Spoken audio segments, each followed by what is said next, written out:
ఆకాశవాణి ప్రాంతీయ వార్తలు చదువుతున్నది సాయి సిస్లా. ఈరోజు వార్తల్లోని ముఖ్యాంశాలు: అవినీతి రహిత పాలన లక్ష్యంగా పనిచేస్తున్నామని ఆంధ్రప్రదేశ్ ముఖ్యమంత్రి నారా చంద్రబాబు నాయుడు స్పష్టం చేశారు. తెలుగు సినీ పరిశ్రమకు ప్రభుత్వం అండగా ఉంటుందని గద్దర్ సినీ పురస్కారాల ప్రదానంలో తెలంగాణ ముఖ్యమంత్రి ఏ రేవంత్ రెడ్డి హామీ ఇచ్చారు. రాష్ట్ర వ్యాప్తంగా టిడ్కో ఇళ్ల నిర్మాణాలను విజయదశమి నాటికి పూర్తి చేస్తామని ఆంధ్రప్రదేశ్ పురపాలక పట్టణాభివృద్ధి శాఖ మంత్రి పి నారాయణ వెల్లడించారు. ఆంధ్రప్రదేశ్లో 100% అక్షరాస్యత సాధనే లక్ష్యమని రాష్ట్ర పౌర సరఫరాల శాఖ మంత్రి నాదెళ్ల మనోహర్ తెలిపారు. దేశవ్యాప్తంగా వైద్య విద్యా కోర్సుల్లో ప్రవేశాల కోసం నిర్వహించిన జాతీయ అర్హత పరీక్ష నీట్ ఫలితాలు విడుదలయ్యాయి. వార్తల వివరాలు: అవినీతి రహిత పాలన లక్ష్యంగా పనిచేస్తున్నామని ఆంధ్రప్రదేశ్ ముఖ్యమంత్రి నారా చంద్రబాబు నాయుడు స్పష్టం చేశారు. ఏడాది పాలనపై ప్రజల నుండి వ్యక్తమైన అభిప్రాయాలపై గుంటూరు జిల్లా ఉండవల్లిలోని క్యాంపు కార్యాలయంలో ముఖ్యమంత్రి అధికారులతో నిన్న సమీక్ష నిర్వహించారు. ఈ సందర్భంగా ఆయన మాట్లాడుతూ సంక్షేమం, ఉద్యోగాల కల్పన, రహదారులు వంటి 10 ముఖ్యమైన ప్రజా సమస్యలకు ఎక్కువ ప్రాధాన్యమిచ్చి వాటి పరిష్కారానికి కృషి చేయాలని సూచించారు.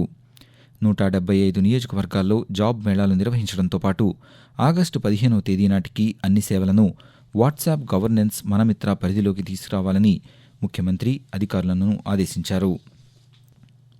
తెలుగు సినీ పరిశ్రమకు అన్ని విషయాల్లోనూ తమ ప్రభుత్వం అండగా ఉంటుందని తెలంగాణ ముఖ్యమంత్రి ఏ రేవంత్ రెడ్డి హామీ ఇచ్చారు.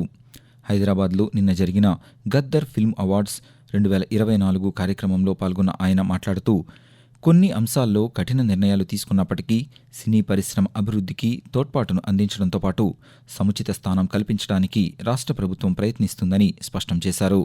ఈ సందర్భంగా ఎన్టీఆర్ నేషనల్ ఫిల్మ్ అవార్డును నందమూరి బాలకృష్ణ, ఉత్తమ నటుడిగా అల్లు అర్జున్, ఉత్తమ నటిగా నివేతా థామస్, ఉత్తమ దర్శకుడిగా నాగ్ అశ్విన్కు పురస్కారాలు అందజేశారు.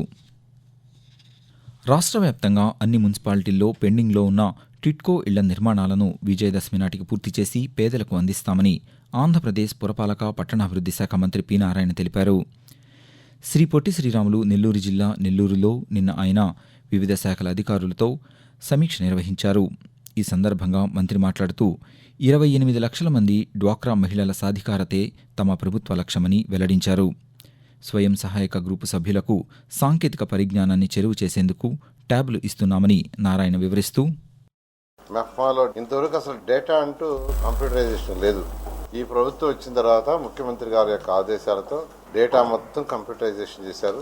ఆర్పీలందరికీ ట్యాబ్లు ఇవ్వమని ముఖ్యమంత్రి గారు ఆదేశిస్తే 22,50,00,000తో 10,000 ట్యాబ్స్ని ఆర్పీలకు ఇస్తున్నాం. ట్యాబ్లో 60 యాప్స్ని లోడ్ చేస్తున్నారు. అంటే వాళ్ళు చేసే ప్రతిదీ ఆ యాప్ల ద్వారానే చేయాలి. ఆఫీసుల చుట్టూ తిరగకూడదు, ఇంటికాడ కూర్చొనే పని చేయాలని ఉద్దేశంతో ముఖ్యమంత్రి గారు ఆదేశించారు. మామిడి రైతులను ఆదుకోవడానికి సబ్సిడీ రూపంలో 168 కోట్ల రూపాయలు చెల్లిస్తామని ఆంధ్రప్రదేశ్ వ్యవసాయ శాఖ మంత్రి అచ్చెన్నాయుడు తెలిపారు. చిత్తూరు జిల్లా గుడిపాల మండలం గొల్లమడుగులోని మామిడి పండ్ల యూనిట్ను, మామిడి జ్యూస్ తయారీ విధానాన్ని ఆయన నిన్న పరిశీలించారు. ఈ సందర్భంగా అచ్చెన్నాయుడు మాట్లాడుతూ రైతులను అన్ని విధాలుగా ఆదుకోవడానికి రాష్ట్ర ప్రభుత్వం కట్టుబడి ఉందని తెలిపారు. రైతులు మార్కెట్ రిజిస్ట్రేషన్ కౌంటర్ల వద్ద రిజిస్ట్రేషన్ చేయించుకోవాలని మంత్రి సూచించారు. కేంద్ర వాణిజ్య పరిశ్రమల శాఖ మంత్రి పీయూష్ గోయల్ ఈరోజు ఆంధ్రప్రదేశ్లో పర్యటించనున్నారు. ఉదయం 11:30 విజయవాడ విమానాశ్రయానికి చేరుకోనున్న ఆయన మధ్యాహ్నం గుంటూరు జిల్లా ఉండవల్లిలో ముఖ్యమంత్రి నారా చంద్రబాబు నాయుడుతో సమావేశమవుతారు. అనంతరం గుంటూరు నగరంలోని పొగాకు బోర్డు ప్రధాన కార్యాలయంలో అధికారులతో సమీక్ష నిర్వహించి రాత్రి 9 గంటలకు తిరుపతి చేరుకుంటారు. రేపు ఉదయం తిరుమల శ్రీ వెంకటేశ్వర స్వామిని దర్శించుకుని ఢిల్లీకి తిరిగి వెళతారు. ఆంధ్రప్రదేశ్లో 100% అక్షరాస్యత సాధించడమే లక్ష్యంగా పనిచేస్తున్నామని రాష్ట్ర పౌర సరఫరాల శాఖ మంత్రి నాదెళ్ల మనోహర్ తెలిపారు. గుంటూరు జిల్లా తెనాలిలో నిన్న ఆయన విలేకరులతో మాట్లాడుతూ రాష్ట్రంలో 67,27,000 మంది విద్యార్థులకు తల్లికి వందనం పథకం కింద 10,191 కోట్ల రూపాయలు అందజేశామని చెప్పారు. స్కూళ్లలో డ్రాపౌట్స్ నివారించి బడి వయసు పిల్లలందరూ చదువుకునేలా చేయడమే ఈ పథక లక్ష్యమని మనోహర్ వివరిస్తూ, తల్లికి వందనం ద్వారా 67,27,000 మంది విద్యార్థులకు ఒకేసారి 10,191 కోట్ల రూపాయలు జమ చేయడం అనేది ఒక చాలా అద్భుతమైన కార్యక్రమం. 24,65,000 మందికి అదనంగా ఈసారి తల్లికి వందనం ద్వారా మనం విద్యార్థులకు ఉపయోగపడే విధంగా ఈ కార్యక్రమం చేస్తున్నాం. భారతదేశంలో మన అక్షరాస్యత పోల్చుకుంటే కేవలం 72% ఉన్నాం మనం. ఎటువంటి కారణాల వల్ల వీళ్ళు పాఠశాలకు రాలేకపోతున్నారు దానిపైన అధ్యయనం చేసుకున్నప్పుడు ప్రధానమైన కారణం ఆర్థిక ఇబ్బందులు. ఆకాశవాణి ప్రాంతీయ వార్తలు వింటున్నారు. ఆంధ్రప్రదేశ్ ప్రభుత్వం ఈ నెల 21వ తేదీన అంతర్జాతీయ యోగా దినోత్సవాన్ని ప్రతిష్టాత్మకంగా నిర్వహించాలని నిర్ణయించిన నేపథ్యంలో డిఎస్సి పరీక్షల తేదీల్లో మార్పులు జరిగాయి. ఈ నెల 20, 21 తేదీల్లో జరగాల్సిన పరీక్షలను వచ్చే నెల 1, 2 తేదీల్లో నిర్వహిస్తామని mega DSC convener MV Krishna Reddy నిన్న ఒక ప్రకటనలో తెలిపారు.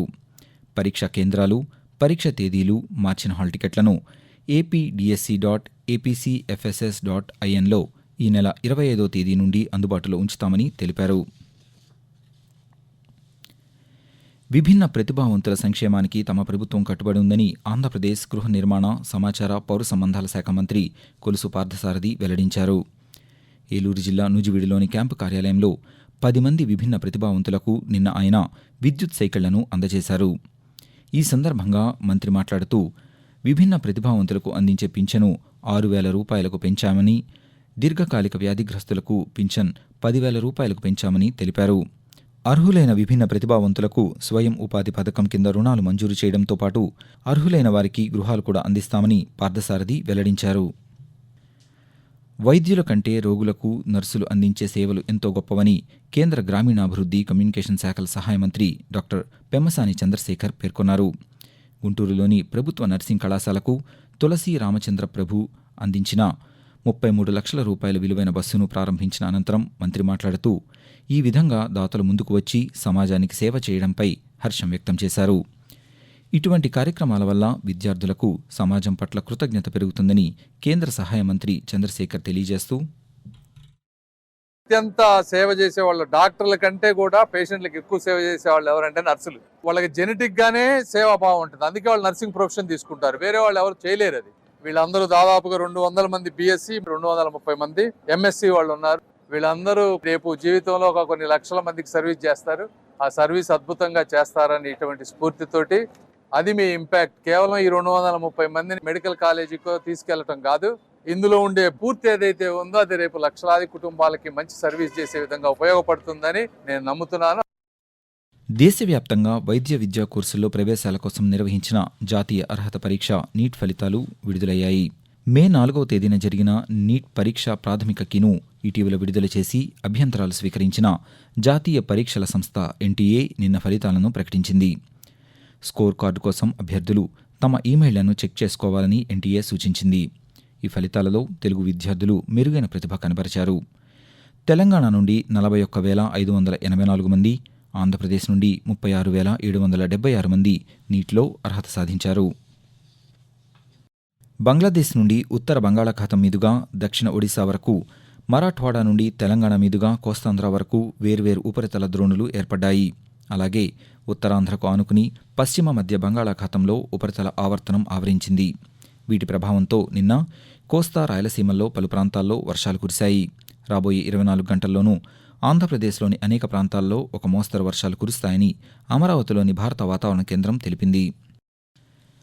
ఆకాశవాణి ప్రాంతీయ వార్తలు ముగించే ముందు ముఖ్యాంశాలు మరొకసారి.